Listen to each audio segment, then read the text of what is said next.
Assalamualaikum warahmatullahi wabarakatuh. Selamat pagi semuanya. Kembali lagi bersama saya, Radina Bila Fahrani di pembelajaran matematika. Hari ini kita akan belajar tentang aritmetika sosial. Apa sih yang dimaksud dengan aritmetika sosial ini? Nah, aritmetika sosial ini adalah salah satu materi di matematika yang sangat erat kaitannya dengan kehidupan sehari-hari, khususnya dalam proses transaksi jual beli. Misalnya, ketika kita jajan atau belanja di kantin, atau ketika orang tua kita belanja di pasar, ketika kita jajan di warung, dan lain sebagainya. Ada beberapa hal yang perlu kita ketahui tentang aritmetika sosial ini. Nah, di sini yang pertama yaitu kita harus tahu tentang harga penjualan atau bisa disingkat dengan HJ. HJ atau harga penjualan yaitu harga yang ditetapkan berdasarkan jumlah uang yang diterima oleh penjual saat menjual suatu barang. Yang kedua ada harga pembelian, yaitu harga yang ditetapkan berdasarkan jumlah uang yang diberikan oleh pembeli saat membeli suatu barang. Nah, dari harga penjualan dan pembelian ini dibagi lagi menjadi tiga. Ada yang disebut dengan nilai keseluruhan, yaitu harga yang ditetapkan untuk keseluruhan barang. Misalnya seluruh barangnya itu ada satu lusin pakaian, atau satu kodi bola misal, atau ada satu kardus minuman, dan lain sebagainya. Pokoknya keseluruhan barangnya itu ada seberapa banyak, misalnya satu pak, satu karung, dan sebagainya. Nah, ada nilai per unit, yaitu harga yang ditetapkan untuk satu buah barang. Nah, ini nilai satuannya berapa? Misalnya satu pak pulpen, berarti nilai per unitnya itu satu buah pulpen, satuannya itu berapa? Seperti itu. Nah, ada lagi yang disebut nilai sebagian, yaitu harga yang ditetapkan untuk beberapa barang, namun tidak seluruhnya. Misalnya 2 buah, 3 buah, atau berapapun itu, tapi tidak seluruhnya. Ada lagi yang disebut untung, bisa disingkat sebagai U atau laba, yaitu selisih antara harga pembelian dan harga penjualan, di mana harga penjualan ini lebih tinggi daripada harga pembelian. Jadi untung itu kita dapatkan ketika harga jualnya itu lebih besar daripada harga beli.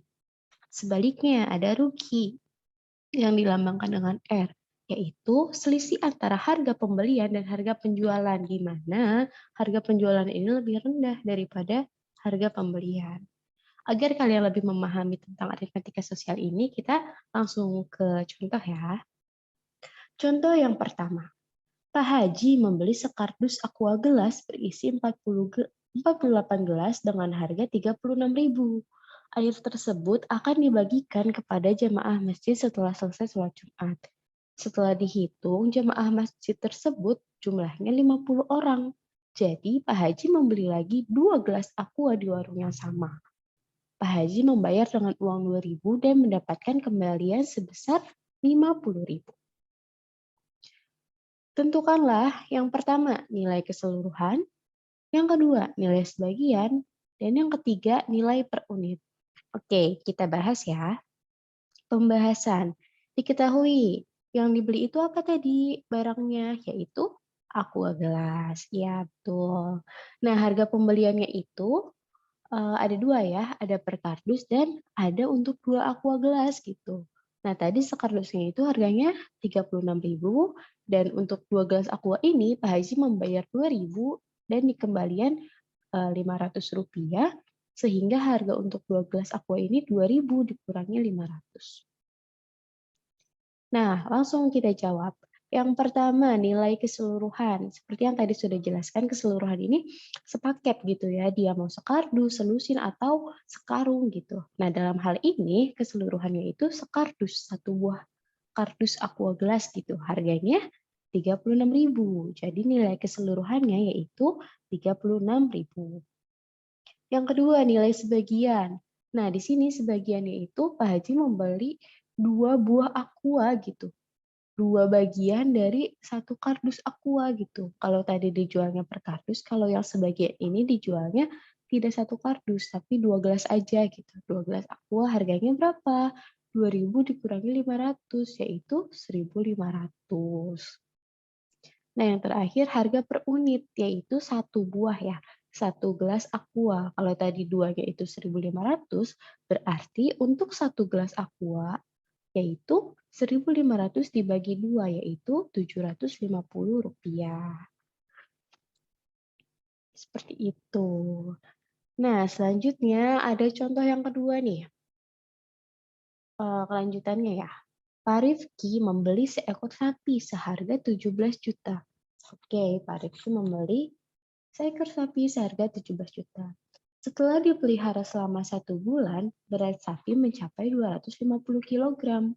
Kemudian, sapi tersebut dijual kembali oleh Pak Rifki dengan harga 80.000 per kilogram. Tentukanlah. Yang pertama, apakah Pak Rifki mendapatkan keuntungan atau kerugian? Yang kedua, berapa besar keuntungan atau kerugian tersebut? Nah, kita bahas ya. Yang pertama, seperti biasa kita tulis yang diketahuinya itu apa.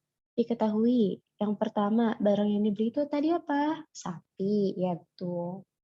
Nah, yang kedua, harga pembelian kita simbolkan dengan HB. Tadi berapa? 17 juta.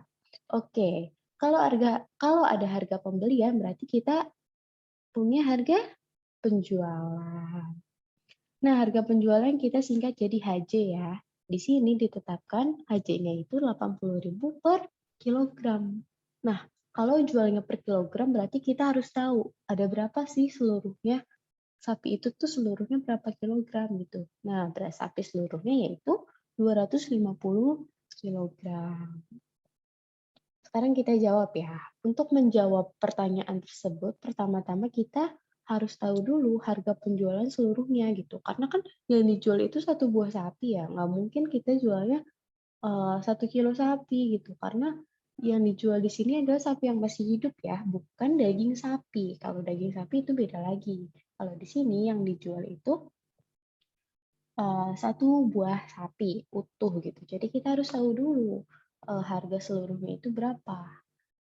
Dengan cara menghitungnya HJ ya, HJ 80.000 per kilogram dikali berat sapi seluruhnya itu 250 kilogram. Dan hasilnya 80.000 dikali 250 yaitu 20 juta. Karena kita sudah tahu harga jualnya yaitu 20 juta, kita bisa nih jawab pertanyaan yang pertama. Apakah Pak Rifki ini untung atau rugi? Jawabannya apa? Iya, betul. Karena harga jualnya ini lebih tinggi daripada harga beli, maka Pak Rifki mendapatkan keuntungan. Kenapa lebih besar? Karena 20 juta ini lebih besar dari 17 juta gitu. Ketika membelinya itu 17 juta dan dijualnya dengan harga yang lebih tinggi yaitu 20 juta, maka Pak Rifki mendapatkan keuntungan. Pertanyaan yang kedua, berapa besar sih keuntungan yang diperoleh oleh Pak Rifki? Nah, tinggal dikurangi saja ya. Harga jualnya itu tadi berapa? 20 juta. Dikurangi harga belinya di awal tadi berapa? 17 juta. Jadi besar keuntungan yang diperoleh oleh Pak Rifki yaitu 20 juta dikurangi 17 juta yaitu 3 juta rupiah. Seperti itu. Mudah bukan? Nah, agar kalian lebih paham lagi tentang materi aritmatika ini, ada 2 soal latihan ya. Ada 2 soal latihan, yang pertama tentang Bu Ratih dan yang kedua tentang Bu Rida. Silahkan kalian salin soal ini di buku tulis kalian ya, di buku tulis saja. Lalu kalian jawab. Yang pertama ini Bu Ratih menanyakan tentang nilai keseluruhan, nilai sebagian, dan nilai per unit. Sedangkan nomor 2 ini soal tentang Bu Rida, dia menanyakan tentang keuntungan dan kerugian. Jawabannya sama ya seperti tahapan menjawab soal Pak Rifki. Kita harus tahu dulu nih, sebenarnya Bu Rida ini untung atau rugi gitu. Kalau untung, berapa untungnya? Kalau rugi, berapa ruginya? Seperti itu. Ya. Jadi 2 soal ini kalian salin di buku masing-masing, lalu dijawab. Nanti ketika PTM, seluruh tugas dan catatan akan saya periksa. Dan seperti biasa juga kalau misalnya ada yang mau ditanyakan silahkan ya kalian tanyakan, asal jangan malam-malam, jangan tengah malam karena tengah malam itu waktunya istirahat. Ya maksimalkan waktunya yaitu sekarang jam berapa? Jadwalnya jam 7.30 sampai 9.30. Ya sekian, yang dapat saya sampaikan, kurang lebihnya mohon maaf. Wabillahi taufiq wal hidayah. Wassalamualaikum warahmatullahi wabarakatuh.